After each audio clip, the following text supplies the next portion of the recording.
Welcome to Book Brunch, the video book club series that gives you the latest read on all the latest reads. I'm your host, Rodalton J. Poole. I've got my apple cider donuts, I've got my mimosa, some fresh fruit, and I am ready to talk about this month's book. It is a book that is near and dear to my heart. Why? I wrote it, of course. That's right, this is the first ever internet discussion of Peacewood, the most powerful man in the world, that I wrote a couple years ago, and I'm very excited to talk about it. Now, before I get into this month's book, I want to give you some details on my unique style of reviewing books. I approach a book in the same way that I would approach a three-course meal. With a three-course meal, you've got your appetizer. That's the thing that whets your appetite. The thing that makes the book what I call unput-downable, the thing that makes you want to take the book to bed with you. Oh, Peacewood, you turn my pages! Oh, so handsome. Then you've got your entree. That's the human element of the book, the thing that makes you feel most connected to the author and the characters you're reading about.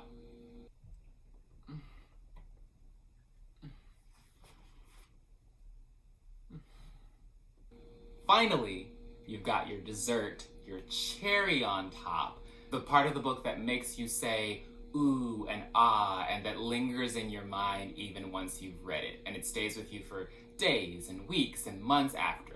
Peacewood has all three of those course elements, and we're about to dive into them, so get excited. Okay, full disclaimer, this book is not for children. I repeat, this book is not for children.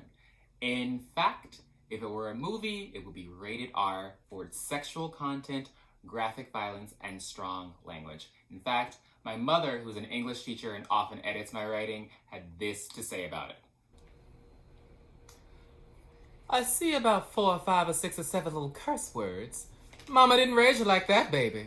Black Jesus save my potty mouth baby. Too many curse words, baby. Peacewood, the most powerful man in the world, is the story of Jonathan Peacewood, the world's most famous romance novelist. I mean, this guy has sold millions of books. He's got his own private island. He's got a penthouse overlooking Lake Michigan.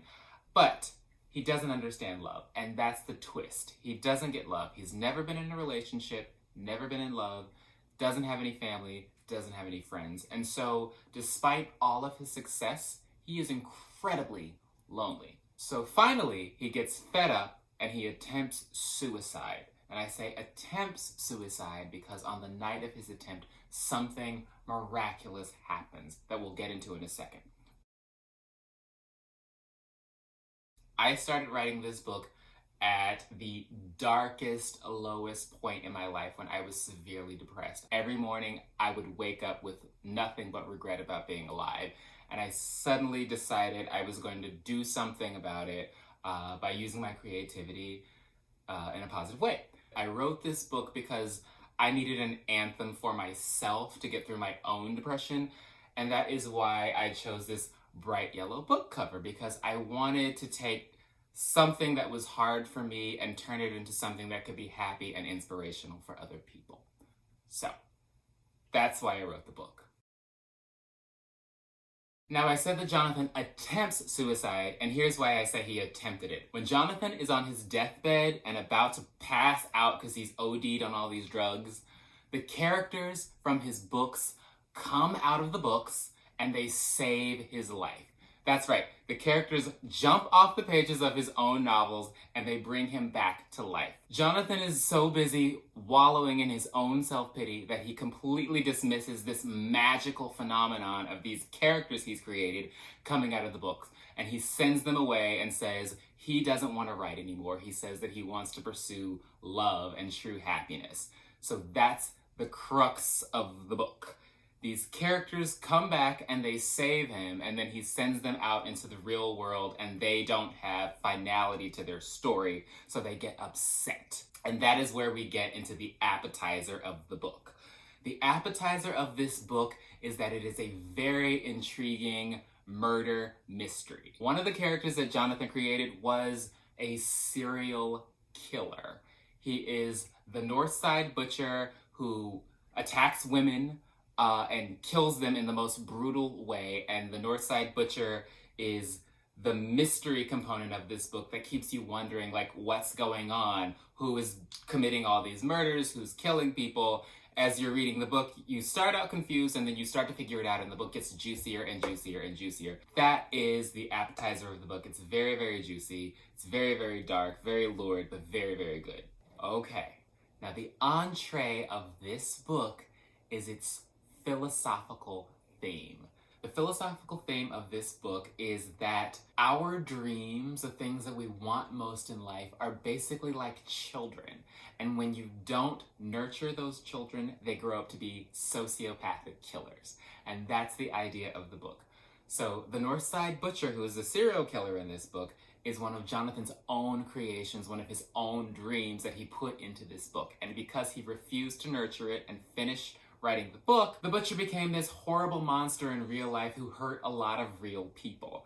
And so the idea is that our dreams, the things that we really want more than anything else, are basically like children. And when you give up on your dreams, it's basically like giving up on your own child. Now, the dessert of Peacewood, the most powerful man in the world, is its vivid imagery. The imagery really drives home that philosophical theme of the book, and it will sometimes leave you saying ooh and ah, because it almost sometimes feels like you're standing right next to Jonathan as he's experiencing these things. There's a scene in the book where one of the characters of Jonathan's novels climbs out of his book in the library in downtown Chicago. She gives birth to herself, and she's covered in this amniotic fluid as she crawls up out of the pages of the book, and she's still connected to the book by this umbilical cord as she walks through the library. That's the type of imagery that really supports the theme of this book, that your dreams are your children. And it stayed with me. It did make me say ooh and ah, and it's still with me. Even though I finished the book last week, I'm still thinking about that scene and thinking, wow, I've really got to nurture my dreams. So in the end, Jonathan discovers true love means loving your craft and honoring what you do and taking pride in what you do and pursuing your dreams.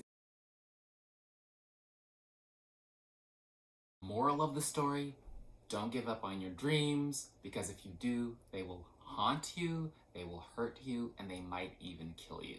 When people tell you that your dreams aren't practical, that you can't do that because you're this and this and that, and the world is this and this and that, tell those people to politely shut up. If you've enjoyed this book review, please click the like button, leave a comment, and subscribe.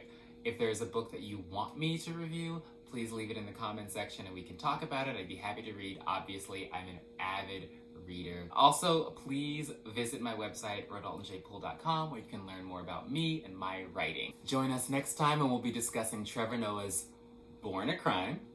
I'm very excited to do this book. It'll be the last book club book of 2020, and I wanted to end 2020 on a funny but socially relevant note, and I think that Trevor Noah is the man for it. So check us out next month, and I'll see you then. Bye!